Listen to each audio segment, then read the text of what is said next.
Loving God, we give you thanks for giving us another day. We gather once again in this place to do the very important work for this nation. We begin with prayer to acknowledge our total dependence on you as Creator, Redeemer, and Sustainer. Give each member an abundance of wisdom, knowledge, and understanding, so they might know how best to proceed in the work they have to do. Help us remember there is no situation which you cannot help us, and no time in which we do not need your help. Let us pause as we offer personal petitions for Owen Arthur.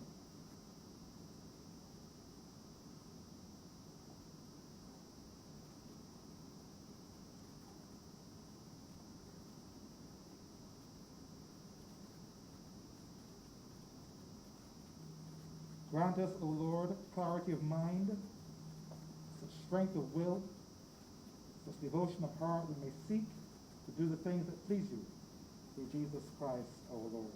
Amen. We say the Lord's Prayer. Our Father, who art in heaven, hallowed be thy name. Thy kingdom come. Thy will be done on earth as it is in heaven. Give us this day our daily bread, and forgive us our trespasses, as we forgive those that trespass against us. And lead us not into temptation, but deliver us from evil. For thine is the kingdom, the power, and the glory, forever and ever. Amen.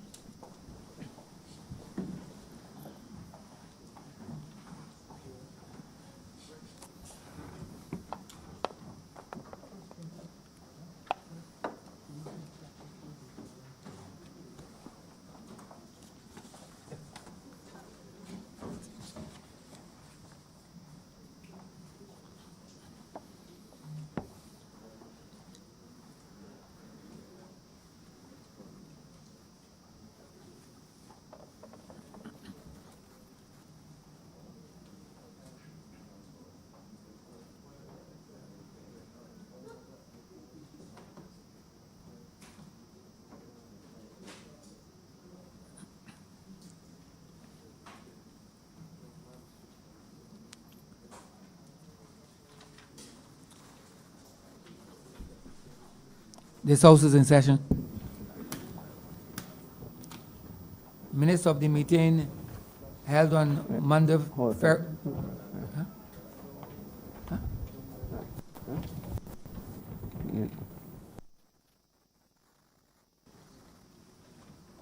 Minutes of the meeting held on Monday, February 24th, 2020, Friday, March 27th, 2020, Tuesday, June 23rd, 2020, and Tuesday, July 7th, 2020, to be confirmed. Honorable Leader, Government Business. Mr. Speaker, I beg to move that the aforesaid minutes be confirmed. Questions that the aforementioned minutes be confirmed. All those honorable members in favor, please say aye. Those against, please say no. Meeting the ayes have it. The aforementioned minutes are confirmed.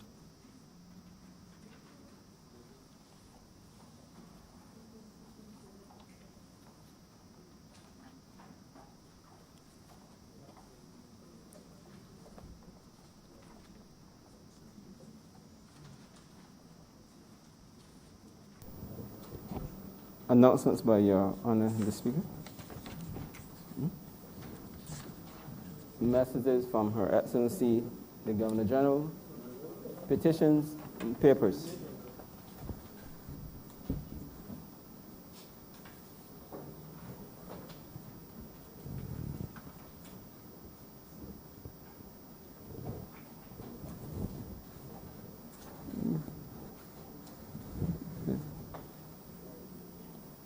Honorable Member St. Michael, South Central. Commanded to lay the National Insurance and Social Security Benefits Order of 2020, the National Insurance and Social Security Insurable Earnings Order of 2020, and the National Insurance and Social Security Non-Contributory Old Age Pensions Amendment Regulations 2020. Yeah. Mic, Honorable please. St. Dear. Joseph. Mic. Put the mic on. Your mic. Oh, sorry. Mr. Speaker, I beg to lay the annual report of the Police Complaints Authority for the period January 1st to December 31st, 2018, and the annual report of the Police Complaints Authority for the period January 1st to December 31st, 2019. Honourable Member St. Peter. Mr. Speaker, I am commanded to lay the International Labour Organization Violence and Harassment Convention 2019, C190, and the Violence and Harassment Recommendation 2019, R206. Honourable Leader of Government Business. I am commanded to lay the Public Service General Order 2020 and the Public Service Teachers Amendment Order 2020.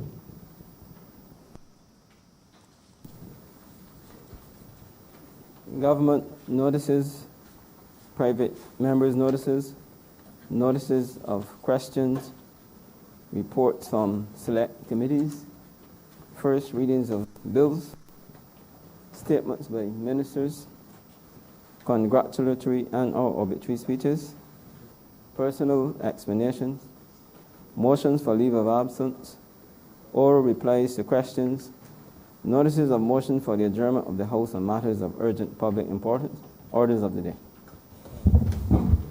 Mr. Speaker, I beg to move the suspension of Standing Orders 6, 16, 18, 20, 42, subsection 5, 43, and 44 be suspended for the remainder of today's sitting.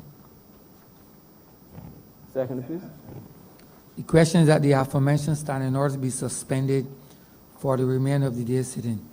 All those honourable members in favour, please say aye. Those against, please say no. We think the ayes have it. The aforementioned standing orders are hereby suspended.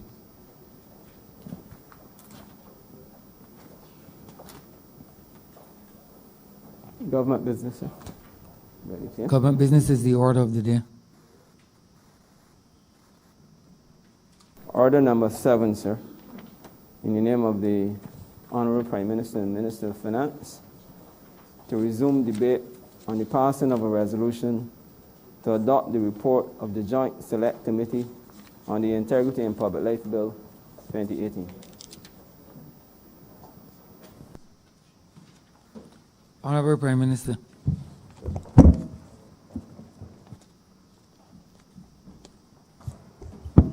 Thank you very much, Mr. Speaker, sir.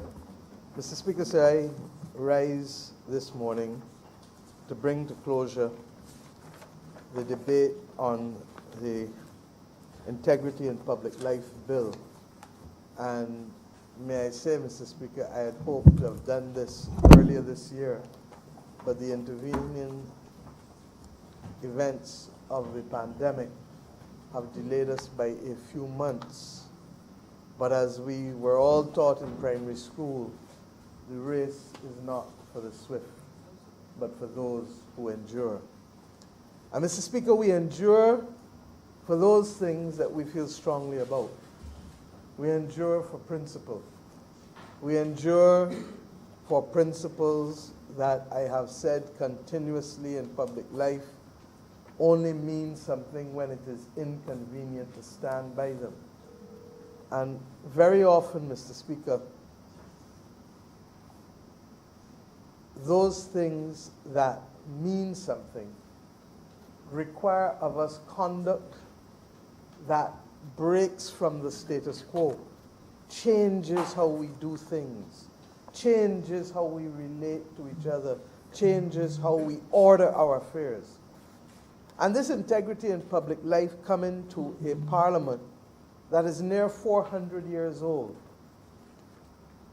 must stand for something and must mean something in the annals of time. I am happy to belong to a parliament that recognizes that these things matter and that they are important. I'm even happier and humbled to lead a political party that is not frightened to embrace the future. And I'm going to speak to this, I suspect, more than once today. This country has regarded itself as one of those countries for whom values and democracy and the rule of law mean something. That's part of our DNA. And against that background, and against particularly the decade that ensued of what I will call bad governance, it was absolutely necessary for us to set a North Star and now to hold fast to the North Star. And I'm reminded of how I felt as Minister of Education and how I felt as Attorney General, that when we set a North Star, it is one to which all of us are bound. When we set standards of behavior, it is one to which we want everyone to be bound. But as human beings of practical affairs, we know that there will be instances where persons may fall below that standard. And none of us in here can guarantee that in our ministry or in the constituency or in the area for which we have responsibility, Mr. Speaker, that someone will not at some point in time step on the crease. And in some instances worse than that. We can't guarantee that. I knew as a young Minister of Education at 28 years old that I had responsibility in the ministry for 4,000 teachers. And I could not tell the country, the ministry, the cabinet, the prime minister, that at some point something may not have happened that may have caused one of those teachers, regrettably, to fall from the very high standards which we required of them. I knew the same feeling, perhaps even more so, when I became Attorney General and responsible for the Barbados Police. And more so because they find themselves in contentious situations more often than not, because their duty is to enforce the law. And there are those who don't want the law enforced in some instances. But what we do know is that while we cannot guarantee the behavior of all, and I say so for those now in public life, that we do know that once you step on the crease, then the obligation is then on those of us who have the power of supervision and the power of management to analyze, to investigate, and to determine. In some instances, it merits full action. In other instances, it may merit the consideration of mercy. And that may lead to a CRD or an RD, which is well known to you, Mr. Speaker, as you smile. Because you and I both know that justice without mercy is not justice. And to that extent, therefore, Mr. Speaker, we come to this moment to bring to closure and to bring to start a new moment in the affairs of this country. One that I trust will be embraced by the other place, conscious that 50 years ago almost, 40-something years ago, the other place brought to a halt an attempt by the then government to be able to introduce, under the late Tom Adams, to be able to introduce measures that would have admitted for greater accountability in the affairs of our nation. I trust and pray that this will not meet a similar fate. But I am conscious that this bill, which is fundamentally to guarantee that there are standards within the conduct of the affairs of Barbados in public life to which all of us must adhere.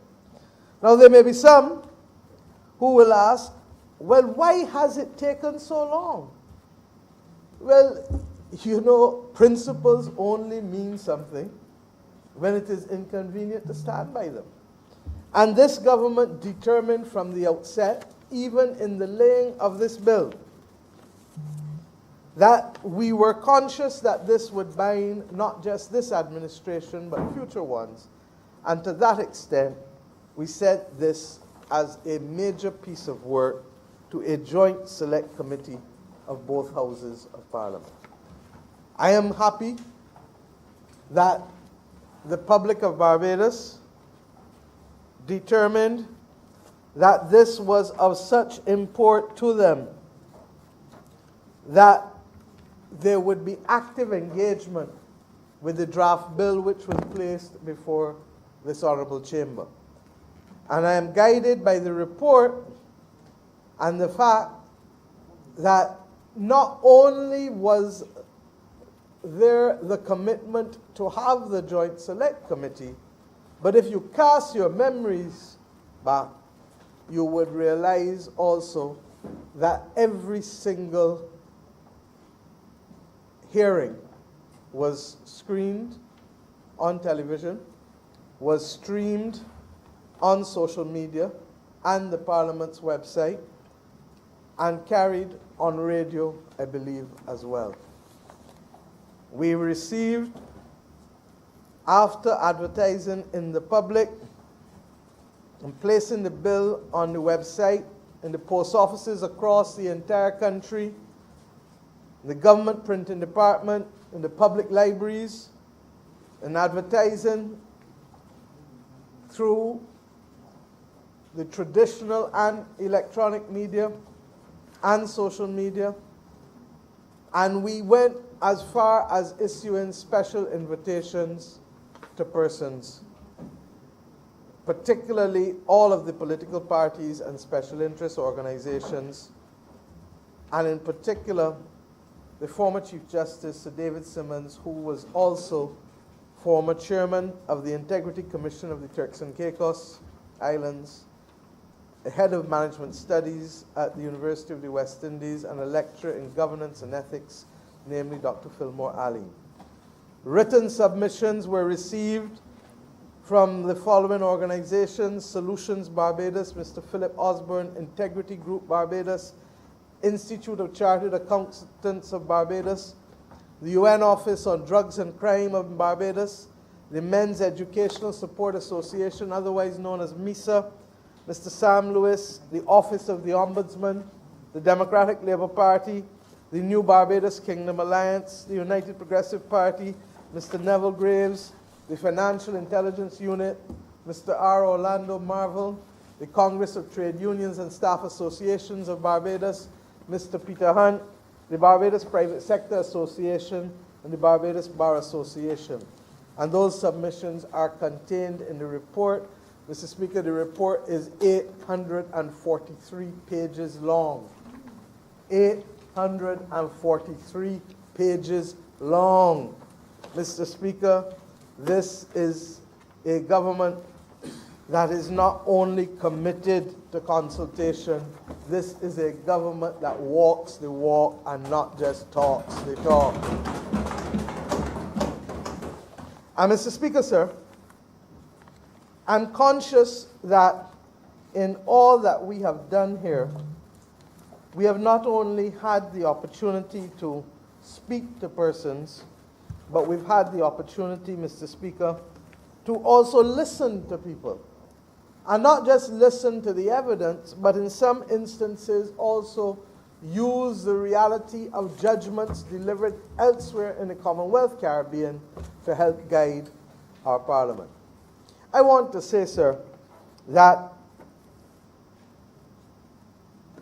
there was a great deal of debate as to whether we should include judges in this bill.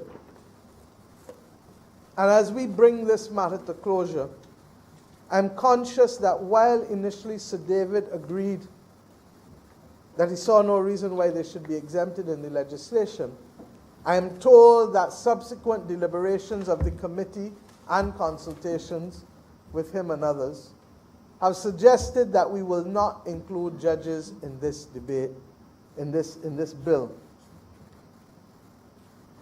But I, at a very personal level, must tell you that while I'm prepared to accept and therefore usher in this bill as is, I feel very strongly that in our country, there cannot be persons excluded from public life because of the fact that they sit on a bench.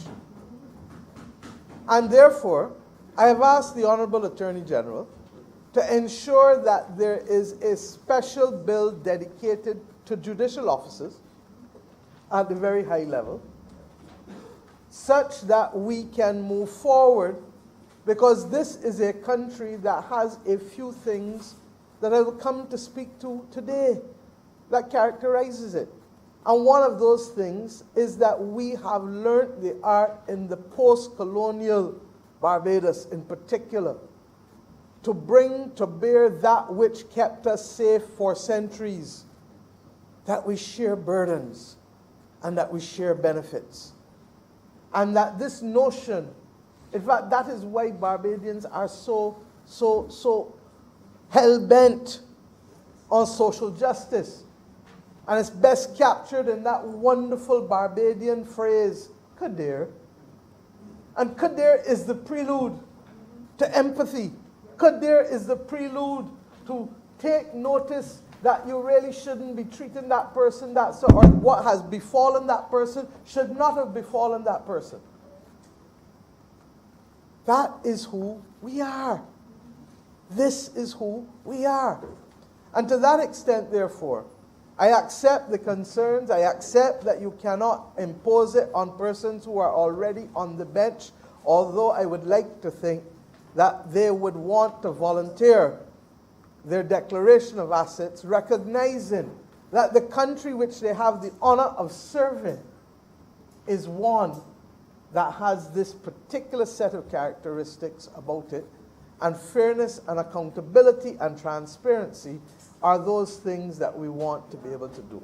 And you know, there are times when fairness hurts. There are times when transparency hurts. There are times when accountability hurts. But we all know that in the long run, that which appears to hurt is ultimately better for us because it lays the platform of trust. T-R-U-S-T.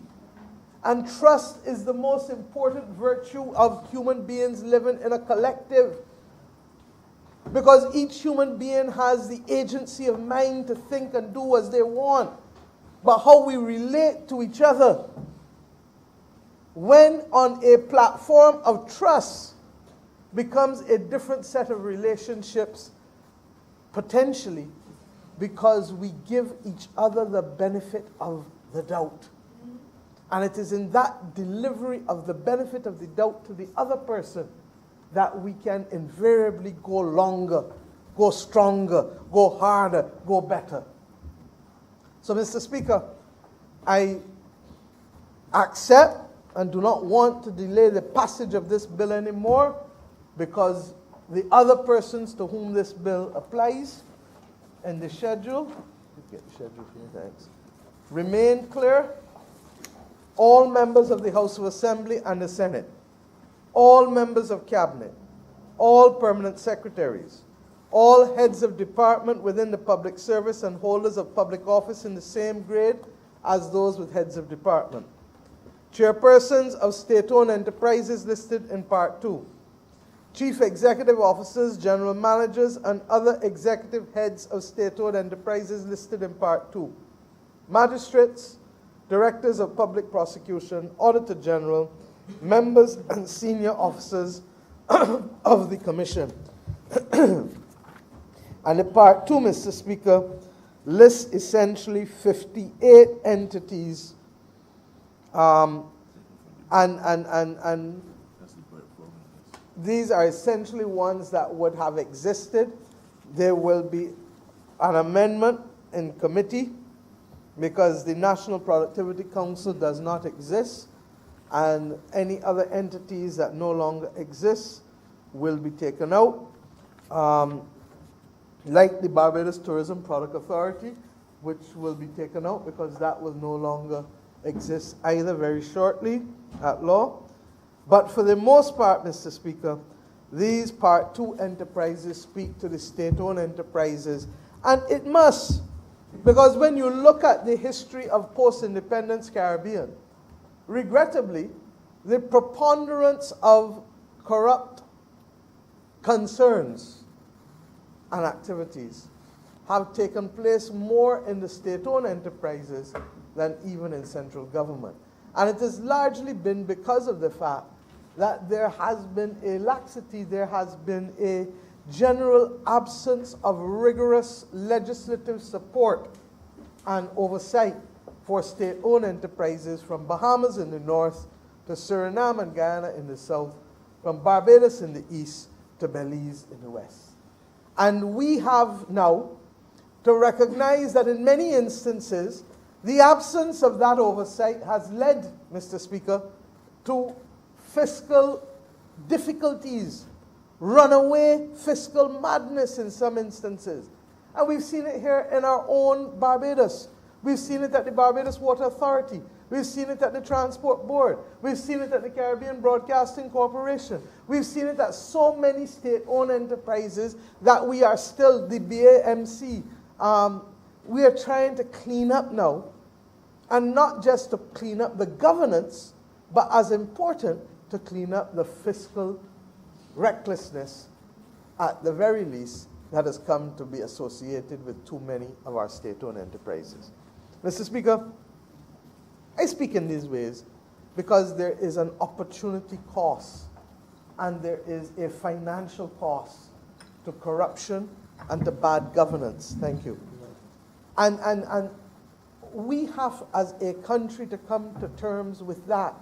And I want to speak clearly, too, to those who believe that corruption is only a thing found in high places. Please go and buy Tanya Stevens' song, What a Day, and read the lyrics and listen to the song even more so, because it speaks to the fact that corruption exists in high and in low places. And she doesn't do so because this is a fiction of her imagination. She does that because that is the reality of human beings from time immemorial. And even here in our own country, we have been reminded recently of those who would want to commit corrupt acts. Some have even received a higher sentence because the court was adamant that failure for you to tell us with whom you have conducted these corrupt practices constitutes an egregious act for which the court will not give you the benefit of any amelioration in the time for sentence. And the judge was correct in my view. Absolutely. Because I have said, and anybody who knows me in this parliament or within earshot of my voice have heard me say, it takes two. It takes two to clap. It takes two to do many of these nefarious things, and that this makes no noise on its own. But we are a culture that is very much driven by popular cultural communication. And popular cultural communication has come to consume a lot. So Babylon has come to be associated with a lot of things. And everybody just assumes that all politicians is Babylon. All police is Babylon. Without recognizing that there is no group of human beings that is all good and that is all bad.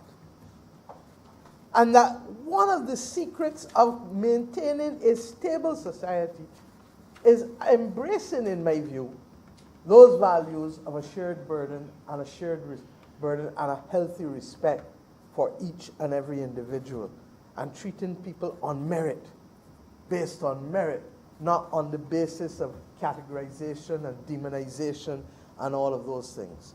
And if we do, we will come to recognize that, regrettably, the mindset and the actions that support dishonesty are not the province of any one group, or any one gender, or any one class, or any one race, or any one of anything. And that we must be prepared always to be fair and to hold to account everyone, whether small or high, large, low or high. Doesn't matter. And to that extent, Mr. Speaker, what we must do is to put the systems in place, as this legislation is seeking to do, that creates the parameters within which people will be held accountable. Now, Mr. Speaker, what was said and perhaps may not be remembered is that upon the settlement of the cabinet, as promised before the elections, recognizing that the legislative framework would take some time, because of the understanding that this would have to go to select committee even as far back as opposition, when we were in opposition,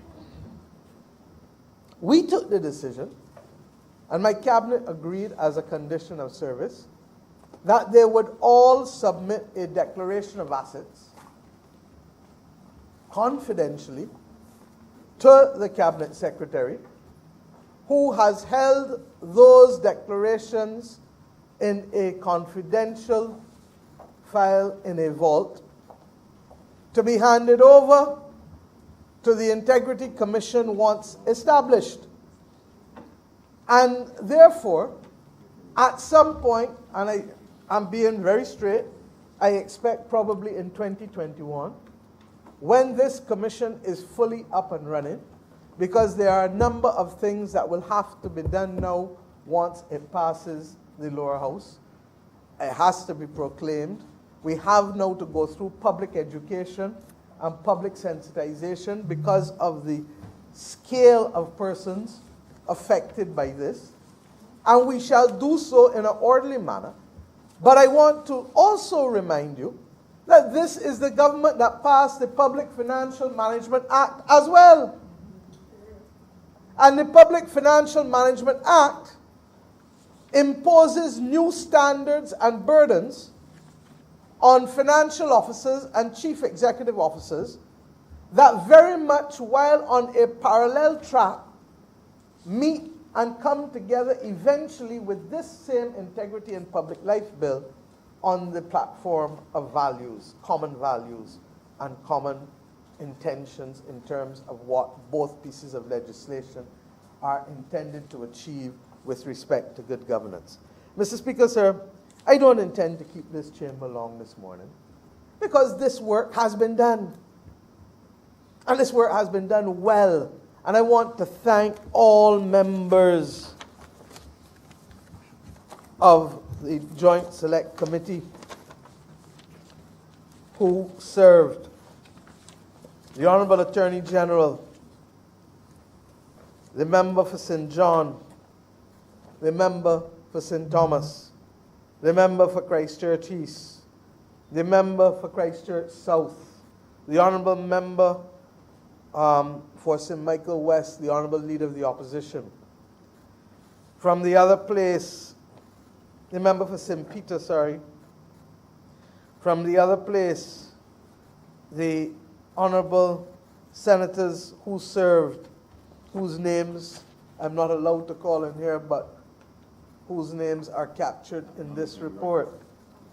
And Mr. Speaker, sir, I want to thank the clerks of Parliament and the assistant to the clerk, in particular, Mr. Eastman, Mr. Jones, and Ms. Hamlin, and let the record show that this 843 pages of record did not come about by the twiggling of a nose by a woman called Elizabeth Whitby Rich,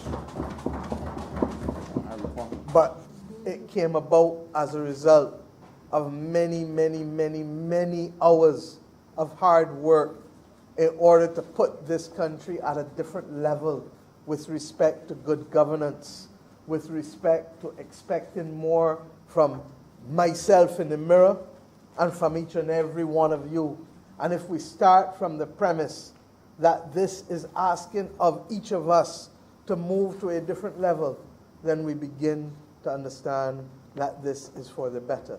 Now, I want equally to be very clear that regulatory breaches ought not to be confused with substantive breaches of corruption.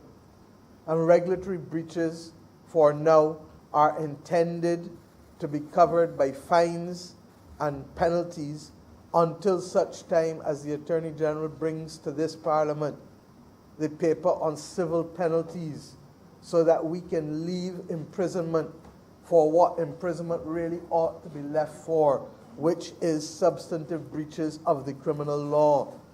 But we need to move to a situation where we leave Queen Victoria in the 19th century, where she reigned, and come to the 21st century with penalties that make sense, without seeking to make men and women criminals for regulatory breaches.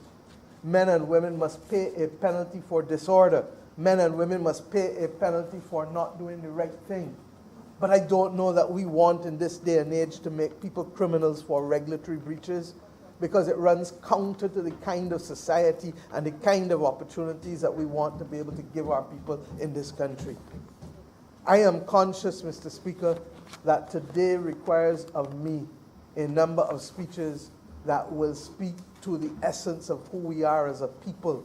A government has not come simply to be part and parcel of the process of taxation and executing regulatory issues, but fundamentally it is also about who we are as a people and what we can do as a people together. Now, Mr. Speaker, against that background, let us be clear that there are people in the private sector who are as corrupt as the ones who want to be accused or that they want to accuse in the public sector. And that who the cap fit must wear it. Who the cap fit must wear it. And that this notion that it is only politicians who are corrupt is a nonsense and is not supported by the evidence either locally or internationally. Are there politicians who have been corrupt? Surely there have been. Are there going to be politicians again corrupt in life? Regrettably, there probably will be.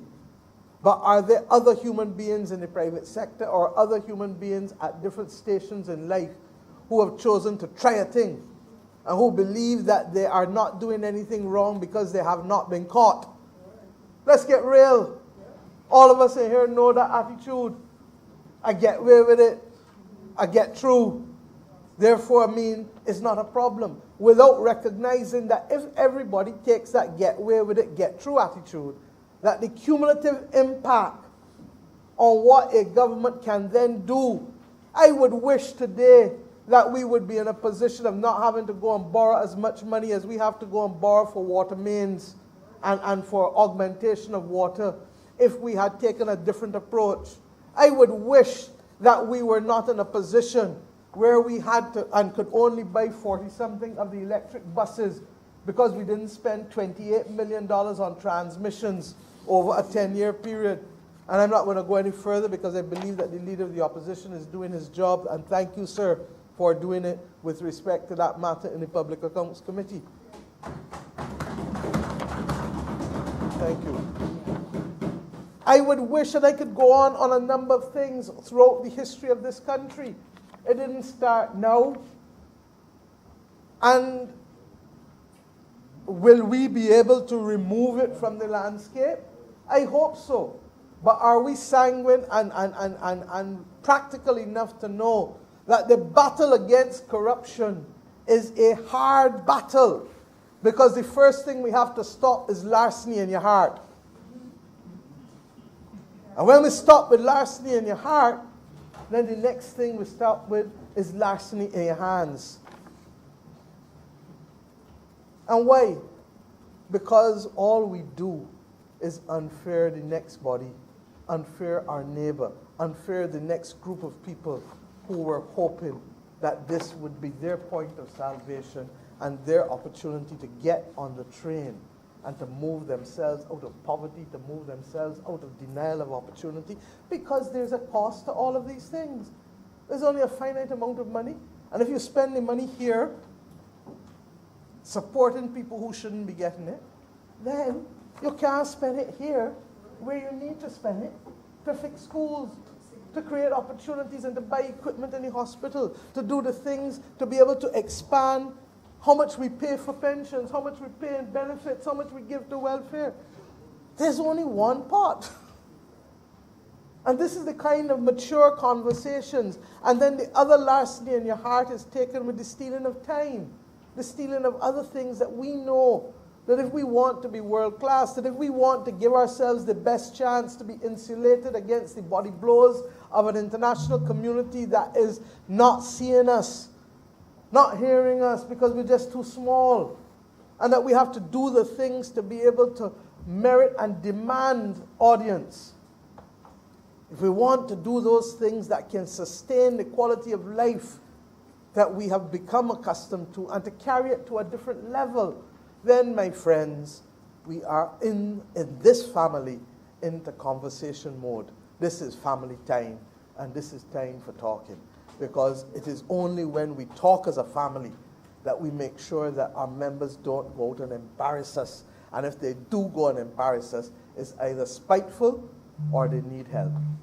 If they need help, come and let us get it for you. And if it is spitefulness, vengeance is mine, saith the Lord. Romans.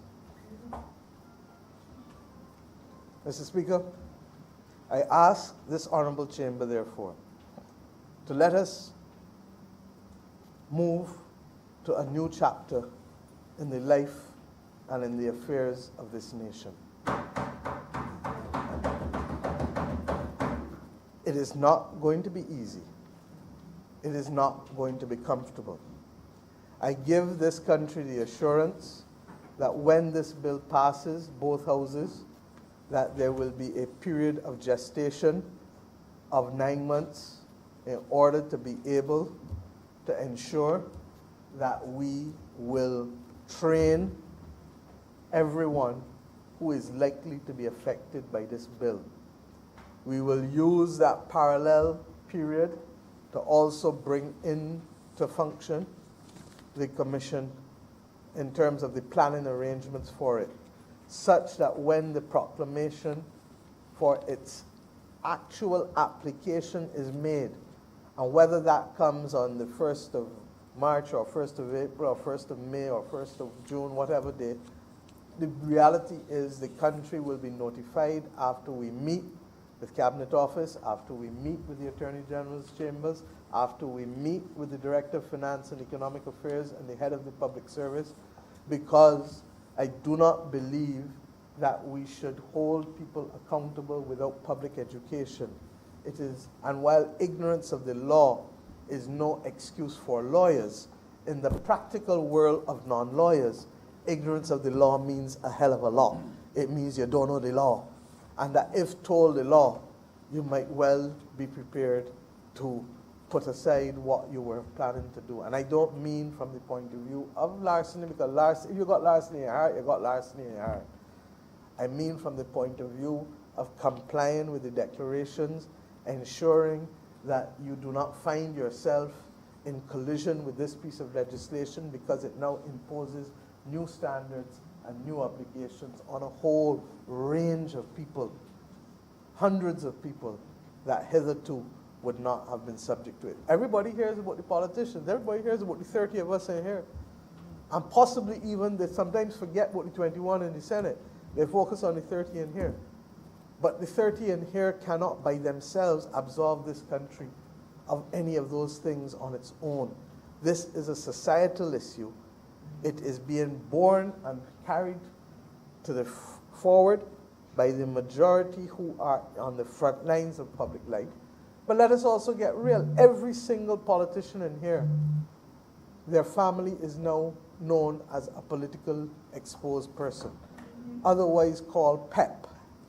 And it means that many transactions that your sister or your father or your aunt or spouses or whoever or partners or whoever, all of a sudden, they're affected. And therefore, the participation in public life carries with it a heavy, heavy, heavy burden. And that is going to ultimately, if we are not careful, start to affect the persons who come to public life, who do not want to be able, even if they accept themselves the willingness of such high scrutiny, willingness to participate under such high scrutiny. There are those in their family who want nothing at all to do with politics, who are now captured by the wide net of the world. And at some point, the world is going to have to make sure that two wrongs don't make a right. And that in so carrying it so wide that you don't exclude a whole range of people who would otherwise serve. Now, ironically, that was the point at which the former Prime Minister David Thompson stopped the process of this bill, having committed to it. Committed to it before 2008. And when asked in 2010 why it hadn't come yet, early on, end of 2009, early 2010, I can't remember, he made the point that, like Trinidad, that there was a recognition that a lot of these things in here were now reducing the number of persons who wanted to voluntarily serve in public life. Now, we are very clear that people's personal affairs will not be the subject of public scrutiny or public advertisement. Not in that at all. That would be a witch hunt beyond which we would never be able, from which we would never be able to recover. But what we do is to ensure that those who are under a duty of confidentiality have the ability to review and to ensure that there is no improper gain or unreasonable accumulation of wealth that cannot be explained. And that's all this is intended to do. It's also intended to bring order to the receipt of gifts. It is intended to bring order as well to those things that could not otherwise be explained by reason of how you've gotten it. So that, and we started this bill as well, I must tell you, for example, with whistleblower provisions and other things, but we took a determination that separate legislation will come for that, just as separate legislation is coming for corruption and for corruption and terrorism related activities. And now this morning we've added separate legislation for the judicial conduct, for high conduct, assuring the high conduct of judicial officers. Mr. Speaker, I believe this government is doing its job and its duty by the people of this country. It's not an easy war. And not only are we correcting the things of the past, but we are seeking to be consistent with the values which we believe in. Last week, Tuesday morning, I happened to be privileged enough to participate in an event called RISE at the United Nations with the former president of Liberia and with the wife of both the former, she was the wife of the former president of Mozambique, and she subsequently became the wife after his death of the president of South Africa. She's otherwise known in Africa as Mama Graça, but Graça Machel. And I commend that speech to all who are interested in the affairs of man. I felt humbled to be present and to listen to her. And in the few minutes that she spoke, one of the things that she said, and in fact, I'm going to get a transcript of the speech and make it a document of this House. So worthy is it of our attention. And she said that the values that carried us through the last century cannot be the values that carry us through this century. She indicated that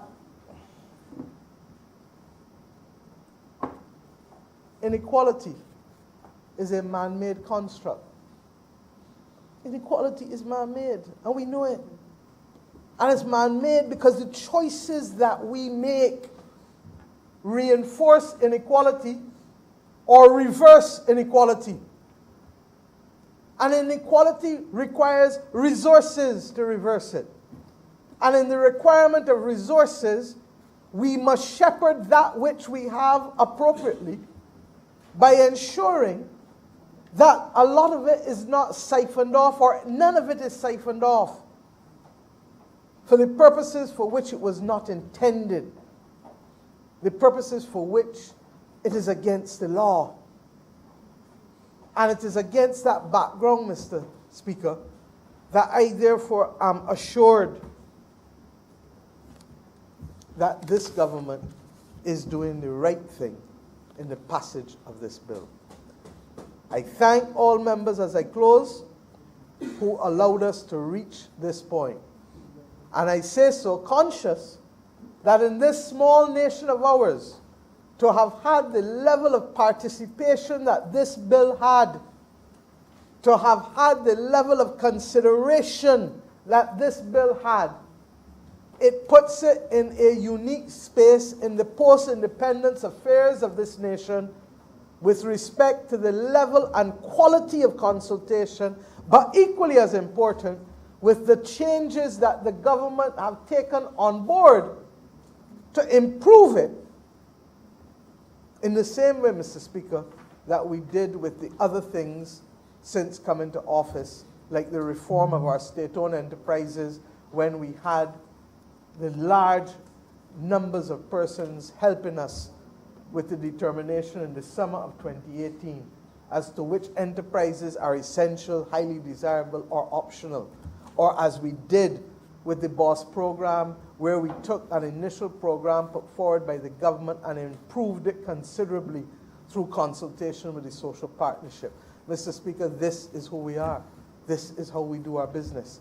And I thank you, and I commend with this resolution, therefore, Mr. Speaker, the tremendous work and the report of the Joint Select Committee of both Houses of Parliament of Barbados with respect to the Integrity in Public Life Bill 2018, which will now change. The process, as I understand it, is that that bill, which was initially laid, once this resolution passes, will now be withdrawn, and that immediately upon the passage of this resolution, I shall, with the assistance of the clerk, be asking that the new bill do pass this chamber in all of its stages thereafter. Mr. Speaker, I am obliged to you. I am proud to be in this nation, in this assembly, at this time, to move a resolution that allows us to move to a new page in the governance of our affairs as a nation. I'm obliged to you, sir.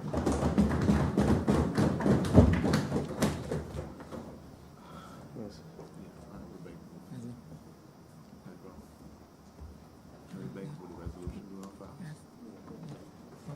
Mr. Speaker, I beg to move that this resolution do now pass.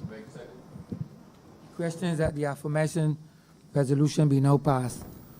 All those honorable members in favor, please say aye. Aye. Those against, please say no. We think the ayes have it. This resolution stands passed. Order number 1, sir.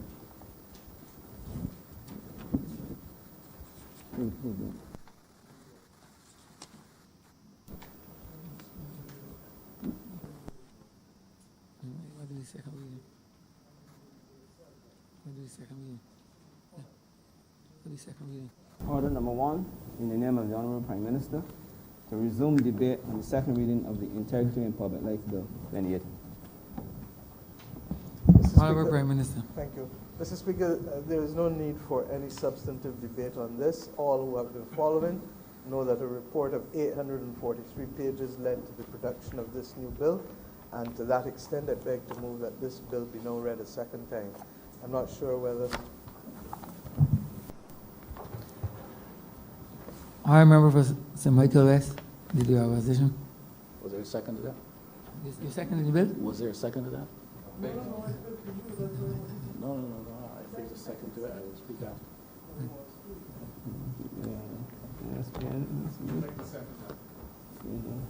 I'm really the opposition. Thank you, Mr. Speaker.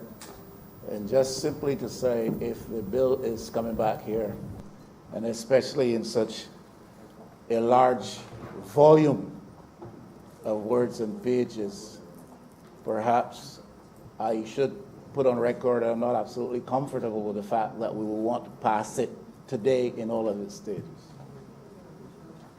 I really think some time ought to be taken or given for a perusal of the bill in its new iteration.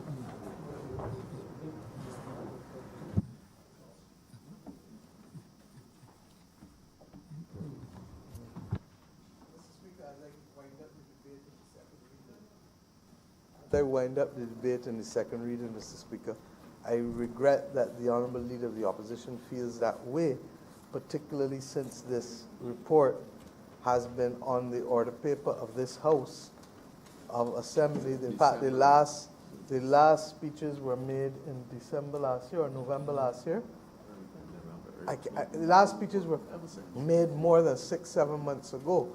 So I am not sure what is intended. Suffice it to say that this government does not want this a year from now. And therefore, we have left it on the order paper for 7-8 months, that it was available for everyone to speak. In fact, the Honourable Leader of the Opposition was in a better position than me, because I was not a part of the committee. I have had to fight my way through all of the documentation in order to give the speech that I gave this morning. So I beg to move that this bill be now read a second time. I'm conscious that I'm sensitive to his concerns, but on this occasion, I believe that when I weigh it against the fact, and I say so with all sincerity, that it has been here for months, and secondly, that he was a full part of this process which started in the summer of 2018, in other words, 2 whole years ago, that we have more than given this bill ample circulation, ample opportunity for everyone in both houses of Parliament to be part and parcel of the process. And to that extent, I would prefer to err on the passage of this bill now, and if there are further amendments, I've already indicated that I would like, when the Attorney General brings the paper on civil penalties, to revisit this bill and other bills with respect to what I call regulatory breaches, which are different from substantive breaches of dishonesty. A regulatory breach is where you failed to file in time. A substantive breach is where you were actually dishonest. So to that extent, I therefore beg to move that this bill be now read a second time. The question is that this bill be read a second time. All those honourable members in favor, please say aye. Those against, please say no. We think the ayes have it.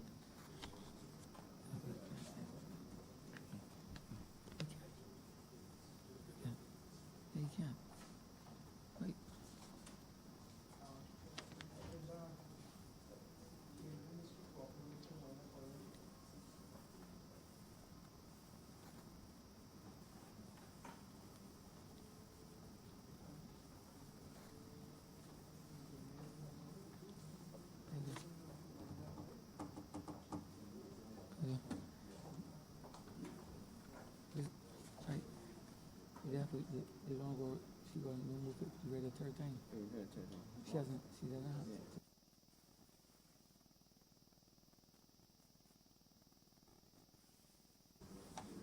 Yeah.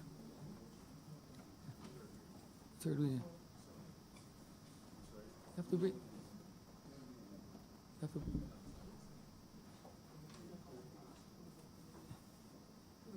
No. No.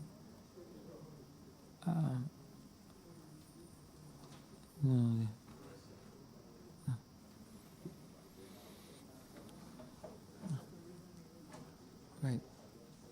Yes, sir. It has to be a third time.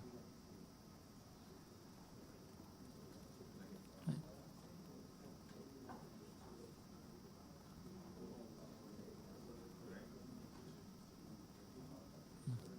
Yeah, Pedro.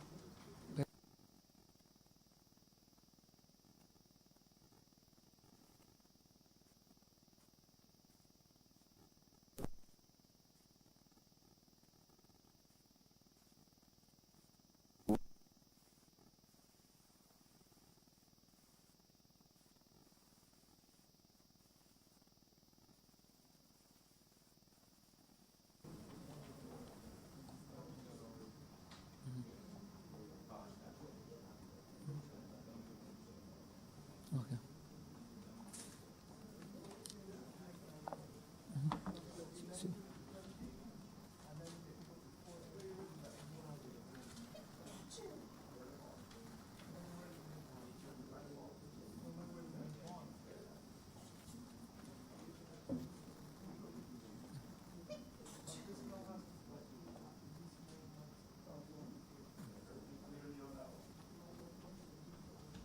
That's a good committee.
Mr. Speaker, sir, I beg that we revert to committee, please.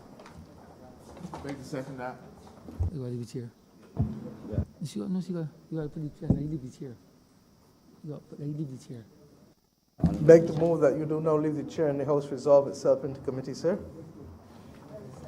The question is that the Speaker do not leave the chair and the House resolve itself into committee for further consideration of this bill. All those honourable members in favor, please say aye.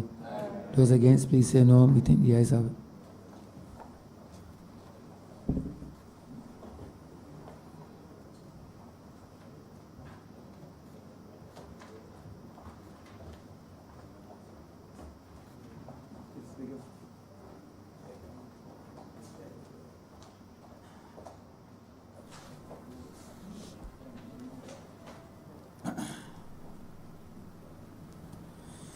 This House is now in committee. Madam Chair, just to inform members that we're back in committee because of a few minor changes, because this bill would already have gone to a committee, which would have done most of the work, so we're not going to call all the clauses as customary. Clause 1, which deals with take up the bill, clause 1. I beg to move that clause 1 be amended, Madam Chair, and reads as follows now. This act may be cited as the Integrity and Public Life Act 2020. Question is that clause 1 be amended as already stated. All honourable members in favour, please say aye. All honourable members against, please say nay. We think the ayes have it. The second schedule at part 2 of that schedule. Madam Chair, I beg to move that at part 2 of the second schedule, that number 7 be deleted, namely Barbados State Industry Corporation. That number 20 be deleted, Barbados Tourism Public Authority. That number 34 be deleted, Gymnasium Limited. And that number 44 be deleted, National Productivity Council. These are being deleted because they no longer exist at law, and can we therefore ask as well that all of the numbering in part 2 of the second schedule be renumbered as a result of the deletion of those 4 entities that no longer exist at law. Question is that this part 2 of the second schedule, amendments be made to that part as mentioned. All honourable members in favour, please say aye. All honourable members against, please say nay. Methinks the ayes have it. Madam Chair, I beg that you do now report progress to His Honour the Speaker. the passage of the bill, as amended, to His Honor the Speaker. The question is that I do not report to His Honor the Speaker the passage of the bill as amended. All honorable members in favor, please say aye. All those against, please say nay. Methinks the ayes have it.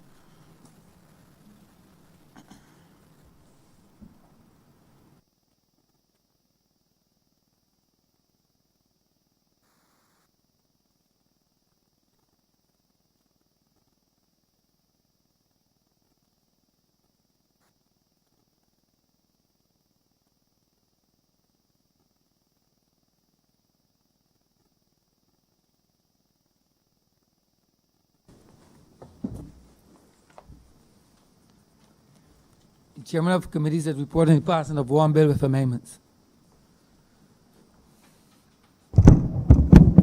Mr. Speaker, sir, I beg to move that this bill be now read a third time. The question is that the aforementioned bill be read a third time. All those honorable members in favor, please say aye. Those against, please say no. Me think the ayes have it. Mr. Speaker, sir, I beg that this bill do now pass and be cited as the Integrity in Public Life Act 2020. The question is that the aforementioned bill be now passed and so cited. All those honorable members in favor, please say aye. Those against, please say no. Me think the ayes have it.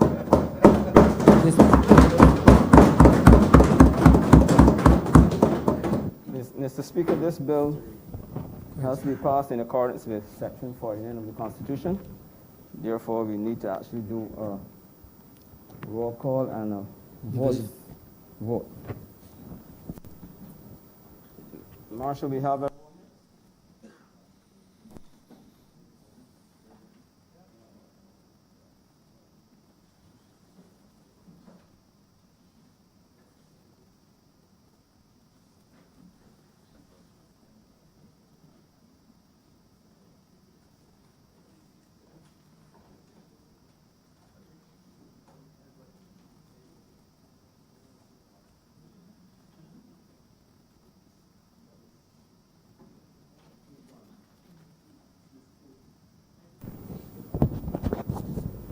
Ms. Motley, Aye.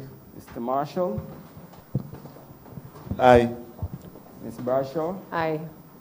Mr. Payne, Mr. Simmons, Aye. Mr. Griffith, Aye. Dr. Duguid, Aye. Mr. Ford, Mr. Rowe, Aye. Mr. Hinkson, Your Honor, Mr. Clark, Aye. Ms. Ford, Reverend Ackley, Mr. Weir, Aye. Mr. Abrams, Mr. Jordan, Mr. Strong, Aye. Mr. Phillips, Aye. Dr. Brown, Aye. Mr. Humphrey, Aye. Ms. Cattle, Aye. and Mr. King, sir. Aye. Mr. Speaker, 22 honorable members voted in favor of the bill. Therefore, the threshold of 2/3 having been met, the bill has been passed in accordance with Section 49 of the Constitution. This bill now stands passed in conformity with the Constitution. Mr. Speaker, revert to government notices.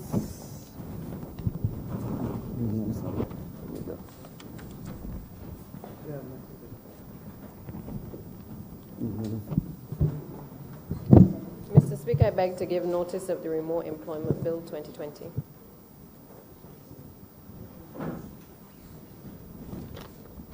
Revert to first readings of bill. Mr. Speaker, I Honorable beg Leader, to, Government Business. Mr. Speaker, I beg to move the first reading of the Remote Employment Bill 2020. Question is that the aforementioned bill be read a first time. All those honorable members in favor, please say aye. Those against, please say no. Me think the ayes have it. Revert to government business.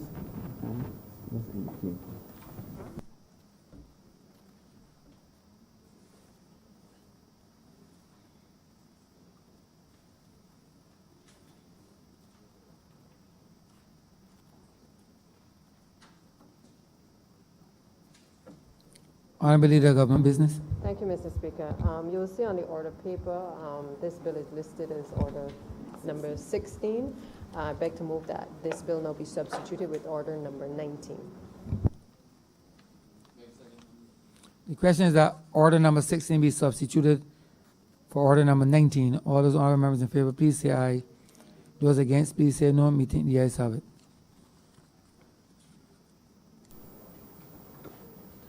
Order number 19, sir. In the name of the Honorable Prime Minister, of the Remote Employment Bill 2020. Honorable Prime Minister. Thank you very much, Mr. Speaker, sir. Mr. Speaker, sir, I rise in this chamber conscious that the bill that is before this honorable chamber will speak many things to many people when the history of our country is written. It will speak to the fact that this bill is fundamentally a response to an intervening act of a pandemic in the affairs of the global community that has left bare almost all aspects of human and economic endeavor across the global community. When we started 2020, there were those of us who read a lot of news, listen to a lot of news, who in the back of our heads heard that there was a new virus that had been discovered and that there were concerns about it and that the Chinese government was trying to come to grips with it.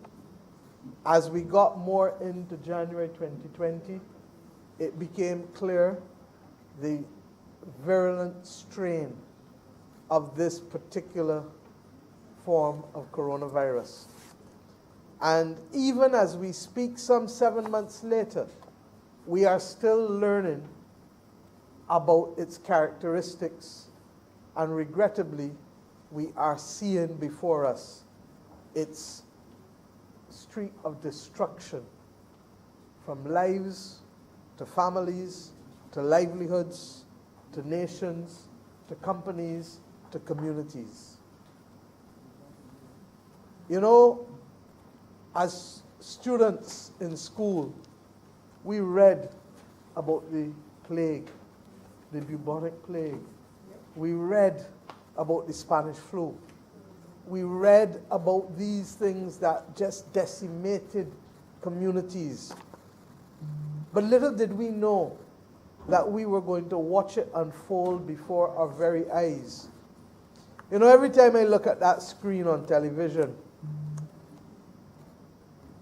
I pause and I reflect on the fact that when I spoke in this Parliament on the 20th of March, some 3-4 days after our first case of coronavirus, when I spoke in this House of Assembly to close the second reading of the appropriation bill and to start the process of right-sizing and to put some measures in place to ease the pain, to ease the strain on Barbadian businesses and households, we still didn't even recognize the scale of what we were likely facing. And I recall on the morning before I went for my own operation, looking and remembering that the United States of America at that time had 1,100 deaths. 1,100 deaths. And as we speak today, the United States of America has over 140,000 people who regrettably have died from COVID-19.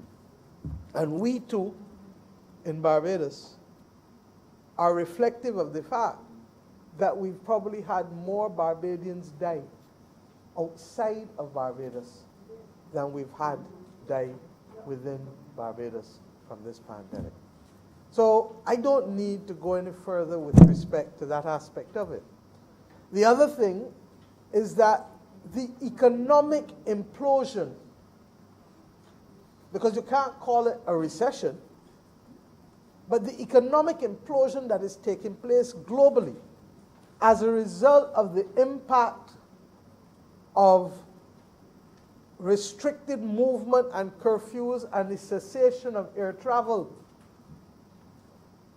has meant that countries such as ours that are heavily tourism and travel dependent have been on the front line of the burden of adjustment and loss with respect to this pandemic. Mr. Speaker, it has not been easy. It has not been easy for countries like Barbados, who depend on the movement of people in and out, who depend on the movement of goods coming in very often, and who, by all measurements, we have been an open society for the majority of our modern existence. And we recognize that the cessation of air travel meant, therefore, that hotels, attractions, distributors, and let's get real, down to farmers and suppliers, were no longer going to be in a position to believe that they were operating business as usual, because at least 20% of the demand for goods produced in this country would have been contracted, would have been lost as a result of the failure of the country to be able to accept tourists in the normal way in which we are accustomed to so do. So that is why you saw the sale of chicken, the sale of pork at reduced prices, largely because the farmers would have produced for the normal population numbers, which is our domestic population, plus those who come here and visit. Barbados has more than twice its population visiting and staying with us as long-stay tourists every year. More than twice our population. And with respect to day tourists, cruise ship, almost 3 times our population. And when you take the two together, you get the staggering figure of 5 times our population visiting us and being on island cumulatively over the course of a 1-year period. When I put it this way, Mr. Speaker, you begin to understand what has happened with the demand for goods and services in the country, and why I do not use the word recession, but I use the word implosion. Because, Mr. Speaker, we have come to a point in the conduct of this nation's business where, regrettably, only those who live here and are now currently working are in a position to fuel this economy. That is in no way sufficient. And, Mr. Speaker, my government reflected on these matters and realized that part of the difficulty really comes from short-stay tourism. Because in coming in, the Ministry of Health has made it absolutely clear that we will manage according to the risk of where persons are coming from. And that risk depends on the incidence of cases in the country from which you're traveling. It doesn't depend on your nationality. I could be from Timbuktu. And if Timbuktu has no cases, that's great. But if I'm from Timbuktu and they got cases in the United States of America that is now seeing cases outstrip even the capacity of their health system in many states, then we have a high-risk scenario. I can be an American in Timbuktu, and if Timbuktu has no cases, then the fact that I'm an American in Timbuktu does not preclude me from coming to Barbados if I'm coming from Timbuktu. So that the risk attaches itself not to nationality, but to the location from which the person is coming and where they have been in the last 21 days. And we make that very, very clear in the conduct of our protocols, in the management of our protocols. Similarly, those coming from a low-risk area do not experience the same things as those that come from a high-risk or medium-risk country. Those that come from a low-risk country will not be required to stay in quarantine, in a way that those who come from a high-risk country must stay in some form of state-approved quarantine, whether it is the free one that the public purse is paying for, or it is a hotel that the individual will have to pay for, and it is a hotel that has been approved by the public health and the environmental health officials. In other words, not every hotel can satisfy. Or it is a villa that has been approved by the officials. Or in some instances, where it is a residence where persons are living alone and are in a medium risk or a low risk category, can be monitored from there. Mr. Speaker, this has been a trying exercise. And there's not a human being on this earth, man or woman, who can tell you that they know where to go because they know the answers. Because the one sure thing is that the world is learning day by day by day by day. We didn't think that certain things applied at the beginning. We now learn that they apply now. So that this has been a learning exercise. And the one thing that has kept us safe and has been that we have followed the science and that we have followed the advice of those officials who are schooled in this area and who, when cross-examined, can give us the answers that will allow us to make sensible policy with respect to where we are going. Now, Mr. Speaker, I start from this perspective because years from now, people must understand why did this government introduce a bill called the Remote Employment Act. And it is simply this, that if you are going to impose quarantine on people, it means that short-term tourism is out of it. Nobody is going to leave where they are living and come for 4 or 5 days or a week, as is the case with more than half of the tourists who come to Barbados historically now, to come to us. But because Barbados has been able to achieve as a people, all of us, and I thank the people of this nation again, although we're going to have some conversations later this week with respect to some slippages. I ask us to reflect on the fact that that reputation for safety and biosecurity is now going ahead of us.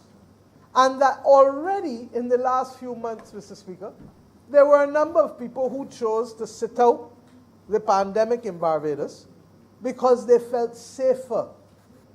And they didn't also want to go back to a cold climate in many instances, where in living in that cold climate, whether it is true or not, people tend to feel that it is easier to breathe in this kind of climate outdoors than if you're in a basement somewhere in a cold, grimy, damp climate. Now, Mr. Speaker, the government therefore came upon the concept of a Barbados 12-month Barbados welcome stamp. And let us contextualize it. The average tourist that comes here will get 3 months normally to stay. And in many instances, can be extended for 3 months. When they're here for that 3 or 6 months, they are deemed non-resident naturally for tax purposes, so there's no issue. The average person at a certain level who works for themselves or any senior level manager invariably walks with their laptop or iPad. And in walking with those, what are they doing? With the best will in the world, I can tell you that even when I take vacation, it ain't really vacation, because at least for a few hours of the day, you are there answering, doing things, keeping the wheels going. And it's no different with others. But what we want to do now is to formalize it and say, look, many of you are working from home already. Many of you are using the technology, whether it is Zoom or WebEx or Microsoft Teams or whatever it is that we have now come to be able to keep the conduct of business going, while at the same time ensuring that you are not put at risk because of the volume of telework and technological platforms that we're using to facilitate that telework. So that, Mr. Speaker, we recognize that in some instances, why do it from up there? Why not do it from down here? Why not do it and be able to go to the beach in the morning before you work or in the evening before you sleep? Why not do it and still have access to good restaurants? Why not do it and still have access to being able to play outdoor sports in a country that is relatively safe and that has, most importantly as well, taken the precautions to amplify the capacity of its healthcare system to meet the eventualities of not only its immediate domestic population, but also those who visit us. Mr. Speaker, the Crane Hotel was built in the 19th century. The Crane Hotel, where the Crane is now, that hotel was built in the 19th century. This coast here, Mr. Speaker, the South Coast, was the subject of the location of guest houses and residents that persons coming from Brazil and Latin America used to frequent in the early 20th century. Now, I give this example because when they came to Barbados, they didn't come for 7 days. They came invariably for 2-3 months.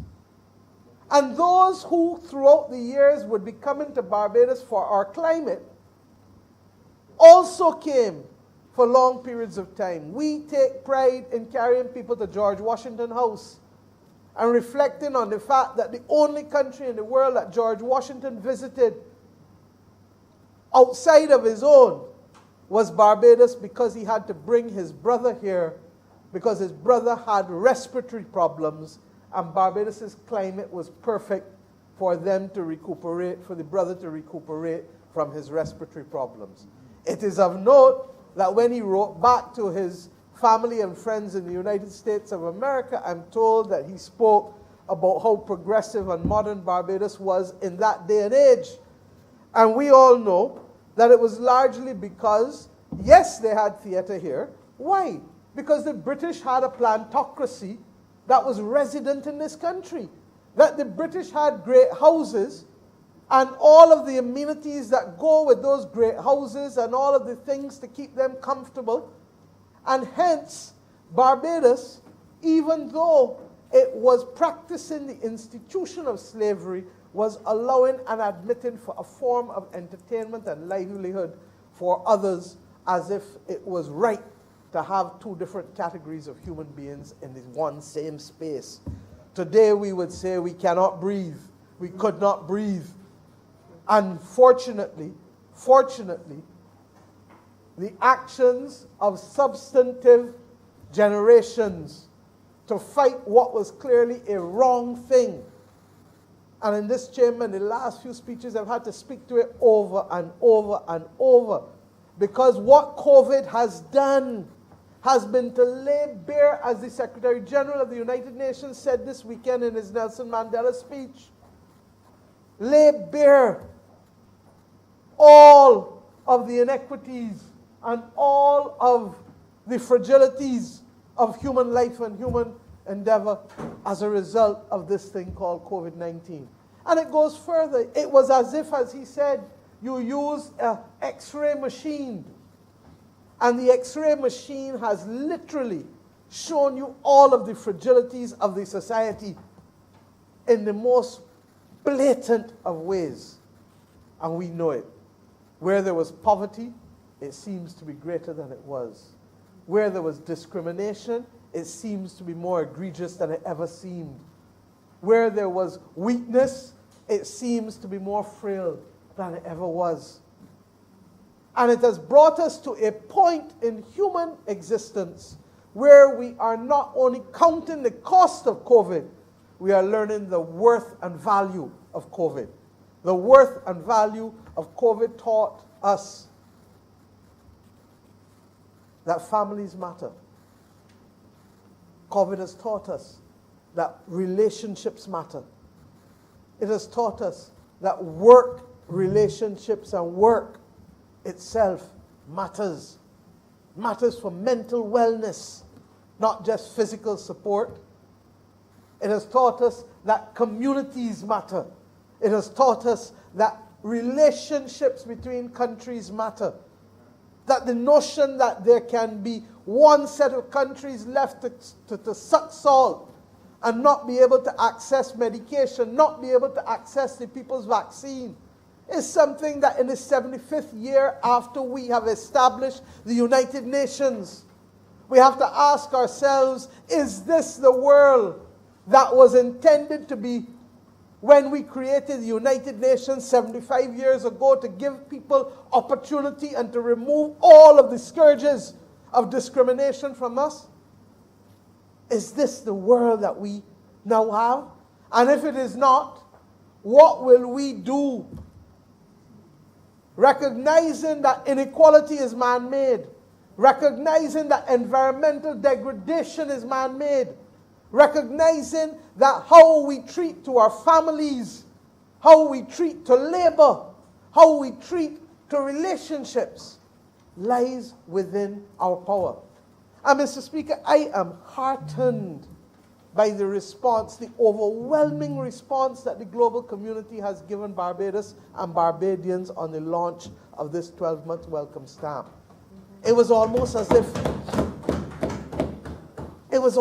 if they were waiting for somebody to say something. And let me contextualize it, because I have come to understand that the period of time for which we have been given responsibility for governance is not an easy time. And such is life. We were not asked to simply be the government of good times. We were asked to be the government. And being the government means facing whatever conditions and circumstances we must face.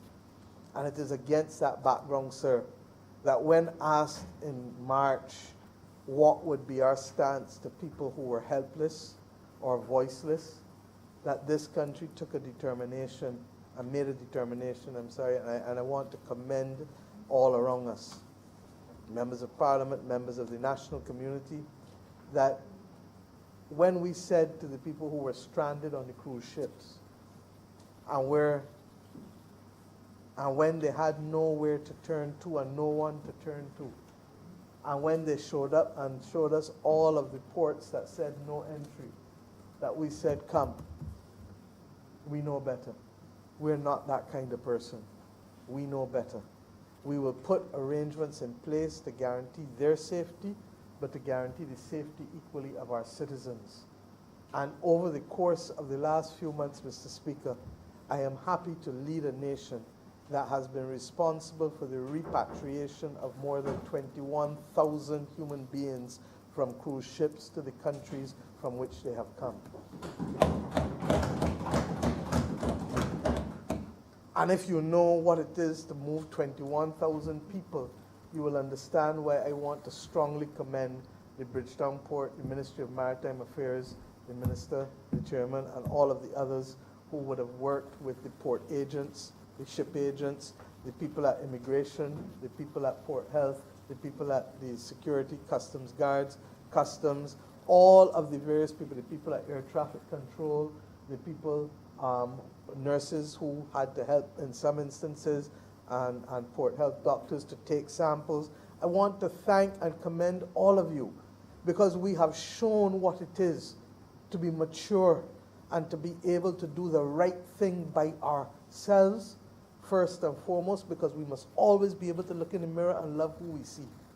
But secondly, to do the right thing by those with whom we have a relationship. And people will judge us, not from what we do in good times alone, but from the decisions that we make in difficult times. And therefore, when I say to you that the kind of country that we are leading, the kind of ethos that we have developed, these things matter. And there are discussions and debates that we're going to have to continue to have in the country. As I said, this is no family time. And it's no different from how we treat to our family in our household, around the kitchen table, around the dining room table, around in the living room, in the veranda, out in the garage, on the lawn, wherever, out under the tree with the fellas. It is family time. And it is no time to talk. And there's some difficult things that we're going to have to talk about. But the one thing we know, because we more than any other, know what it is not to be able to breathe. We. And if black men say that they don't know alone, I can tell you that black women know it. We know what it means not to breathe. And I said, and have said consistently, that people who know what it is to feel the tinge of discrimination cannot in any other way now be the sponsors of discrimination. And Mr. Speaker, I'm so clear on this, but it means that there are going to be difficult moments. And one of those difficult moments has presented itself today with this matter. There's an issue as to who Barbados will welcome and who it will not welcome. Well, I want to say that as long as I am Prime Minister of this nation, we welcome all, everyone. And that this country that has been forged, regrettably, in the bowels of discrimination, cannot now want to discriminate against anybody for any reason. All must breathe. All must breathe in this world. All must breathe in this country. And to that extent, Mr. Speaker, the incident which, and we get it, there are difficult discussions that we must have as a nation, and now is not the time to have those discussions. But what I do know is that the member for St. Peter has a bill before this honorable chamber that says that there shall be no discrimination on any grounds in the workplace. And that debate will probably start later today. No discrimination on the grounds of race. No discrimination on the grounds of age. No discrimination on the grounds of color. No discrimination on the grounds of gender. No discrimination on the grounds of sexual orientation. And the people that want to put us in a box that will allow people to be discriminated against for any reason, Mr. Speaker, that is not who we are. We are not that person. We are not that person. And we've never been. You know, the irony is that this country has welcomed people for decades and centuries without being that person. This country has made people feel comfortable. And I am not going to be part of any communication that suggests that Barbados is trying to be half of who or what it is, and that we are sponsoring discrimination or phobias of any type, Mr. Speaker. And I say so, therefore, conscious that the bill which is now before this House will not in any way, and for us to recognize that a person has a partner is not for us ourselves to be doing anything else. But we will also have the discussion in the context of COVID as to whether it is acceptable for us to discriminate against that boy or girl out there in laws of administration. Somebody dies. To whom does the house go? This is a country that recognizes unions other than a marriage because it said that you could not discriminate against people because of the fact that there was a union other than a marriage, because more than 70% of the people born in this country come from what? Come from unions other than a marriage. This is the parliament that said that the notion of calling someone an outside child or calling someone a bastard, it must be removed from our language. This is the country that said that because you were the first child of a man that subsequently, or a woman that subsequently married, that you should not be precluded or excluded from inheriting any part of the estate. This is a country that now has a female head of state representing another female head of state, a female head of government. This is a country that is wanting to say, look, it is not mine to judge. It really is not mine to judge. That is for the Lord. That is for you and your God, whoever that God is. But what we do know is this, that the laws of the land must not act as a scourge on the lives of human beings.